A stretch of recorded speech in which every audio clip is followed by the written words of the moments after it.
Ketika seseorang itu sedang belajar tauhid, yang pertama adalah la ilaha illallah. Naik berikutnya menjadi la ilaha illallah. Naik lagi berikutnya la ilaha illa anta. Jadi Nabi Yunus saat itu sedang mengalami fase tauhid yang ketiga. Dari la ilaha illallah sudah naik lagi la ilaha illallah. Kalau dia mengatakan dia, berarti boleh tidak ada di sini dong. Siapa yang membangun laptop ini? Dia. Belum tentu ada di sini. Kalau kamu harus ada di sini. Dan puncak tauhid yang terakhir adalah la ilaha illa ana. Jadi la ilaha illallah naik lagi menjadi la ilaha illallah, naik lagi menjadi la ilaha illa anta. Dan puncaknya adalah la ilaha illa ana. Assalamualaikum warahmatullahi wabarakatuh. Sahabat Al-Kindi yang dirahmati Allah, makin hari Saiful Karim ini makin bertambah kesesatannya. Baik, saya kuliti satu persatu pernyataan ngawurnya. Pertama, gak ada bedanya kita mengatakan la ilaha illallah dengan la ilaha illa huwa dan la ilaha illa anta. Jadi mau pakai dhamir ghaib atau kata ganti orang ketiga, atau pakai dhamir khitab atau mukhatab, atau dalam bahasa Indonesia kata ganti orang kedua, hal itu tidak ada bedanya. Dan itu tidak menunjukkan pembagian tauhid nomor 1, 2, 3, dan 4. Sehingga menyebut la ilaha illallah dan la ilaha illa huwa tidak berarti menunjukkan Allah jauh. Begitu juga mengatakan la ilaha illa anta tidak serta-merta bermakna Allah di hadapan orang yang mengatakan itu. Mengapa demikian? Sebab Allah tidak bertempat. Allah tidak membutuhkan ruang dan waktu, sebagaimana kita manusia yang butuh ruang dan waktu. Jika Allah menempati ruang dan waktu, maka tidak ada bedanya dengan makhluknya. Padahal kita sepakat di antara sifat Allah adalah mukhalafatuhu lil hawadis, yakni Allah tidak sama dengan makhluknya dalam segala hal. Laisa kamitslihi syai'un. Tidak satupun di dunia ini yang sama dengan Allah. Sehingga dari sini benar kata ulama, kullu ma khatarah bibalika fallahu yukhalifu dzalik. Setiap sesuatu yang terbesit di benak kita, maka Allah tidak sama dengan hal itu. Nah, karena Allah tidak bertempat dan tidak diliputi ruang dan waktu, maka mau menyebutkan dengan dhamir apa saja tidak masalah. Jadi mengatakan la ilaha illallah, la ilaha illa huwa, dan la ilaha illa anta itu gak ada bedanya. Puncaknya adalah la ilaha illa ana. Tidak ada Tuhan kecuali aku. Siapa yang mengambil puncaknya tauhid itu? Dalam Quran diabadikan puncaknya tauhid itu dialami oleh Nabi Musa dalam Quran surat Toha. Innani anallah la ilaha illa ana fa'budni wa aqimis sholata li zikri.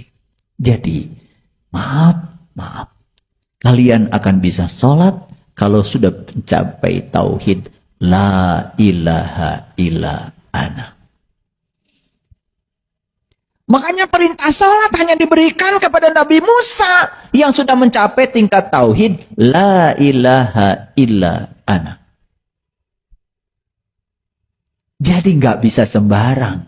Kalau tauhidnya masih la ilaha illallah, masih la ilaha illa huwa, masih la ilaha illa anta, belum bisa sholat.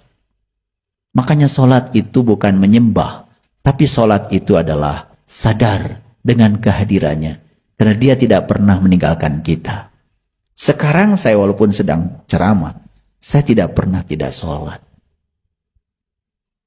Makanya sholat tingkat tinggi di Quran dikatakan alladzina hum ala sholawatihim yuhafidun. Sholatnya tidak terkungkung oleh ruang dan waktu.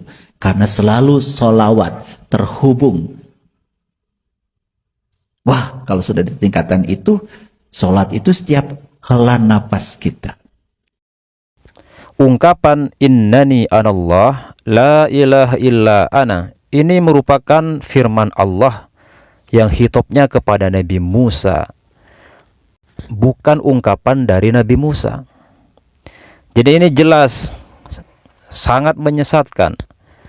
Saiful Karim mengatakan tauhid Nabi Musa adalah la ilaha illa ana, dan dia mengatakan kalau ungkapan innani anallah la ilaha illa ana dinisbatkan kepada Nabi Musa.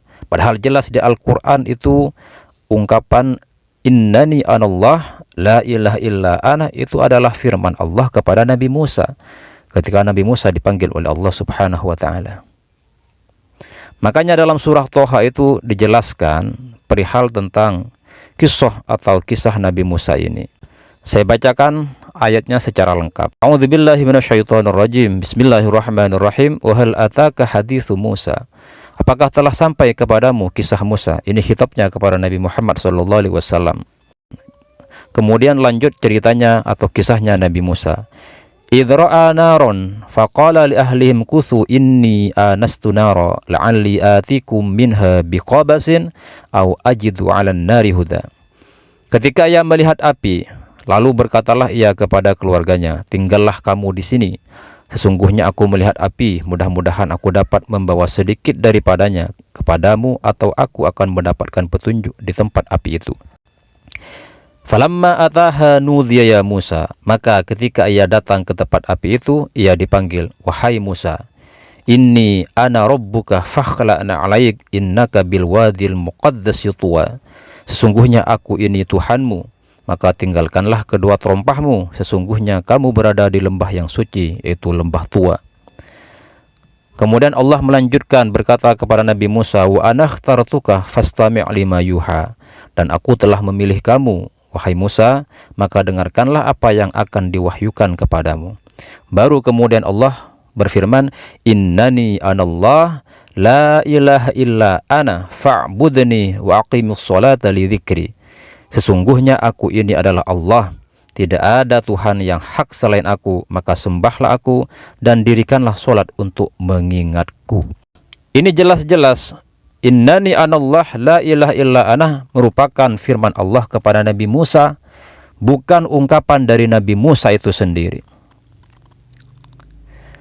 Kemudian berikutnya, makna fa'budni wa aqimis sholata li dzikri. Maksud dari fa'budni ini, Allah memerintahkan Nabi Musa untuk menyembah Allah, bukan untuk menyembah selain Allah. Kemudian wa aqimis sholata li dzikri, ini maksudnya kata para ulama sebagaimana termaktub dalam tafsir Al-Baghawi. Imam Al-Baghawi mengutip beberapa pendapat ulama, diantaranya pendapat dari Imam Mujahid. Ketika menafsiri ayat wa aqimis sholata li dzikri, Al-Imam Baghawi mengutip pendapat Imam Mujahid, redaksinya seperti ini. Qala Mujahidun aqimis sholata litadhkurani fiha. Wa qala Mujahid idza taraktas sholata thumma dzakartaha fa'aqimha. Jadi yang dimaksud wa aqimis sholata li dzikri, menurut penafsiran Imam Mujahid, maksudnya adalah aqimis sholatah litadhkurani fiha.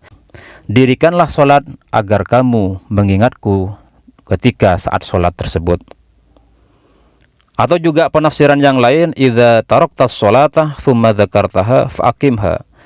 Jadi maksud wa aqimis sholata li dzikri adalah ketika kamu meninggalkan sholat atau belum melakukan sholat, setelah itu ingat terhadap sholat tersebut, maka fa'aqimha, maka langsung dirikanlah. Jadi itu pemaknaan yang benar, bukan seperti yang diungkapkan oleh Saiful Karim itu yang mengatakan bahwa sholat itu banyak tingkatan. Jadi tingkatan yang tinggi itu adalah bukan seperti sholat-sholatnya orang biasa yang ada waktunya itu, seperti zuhur, asar, dan semacamnya. Enggak seperti itu kata Saiful Karim. Jadi yang dimaksud sholat adalah ingat kepada Allah. Jadi dimanapun dia ketika ingat kepada Allah berarti dia sudah melakukan sholat. Ini kan jelas-jelas ungkapan yang sesat dan menyesatkan. Jadi tetap dari penafsiran ini bahwa sholat itu adalah sebuah tindakan dan ucapan, bukan hanya sekedar ingat saja dimanapun dan dalam kondisi apapun ketika ingat maka kita dikatakan sholat. Tidak seperti itu. Sekian dulu untuk bantahan kali ini. Semoga bermanfaat. Untuk bantahan berikutnya saya posting di video selanjutnya. Wassalamualaikum warahmatullahi wabarakatuh.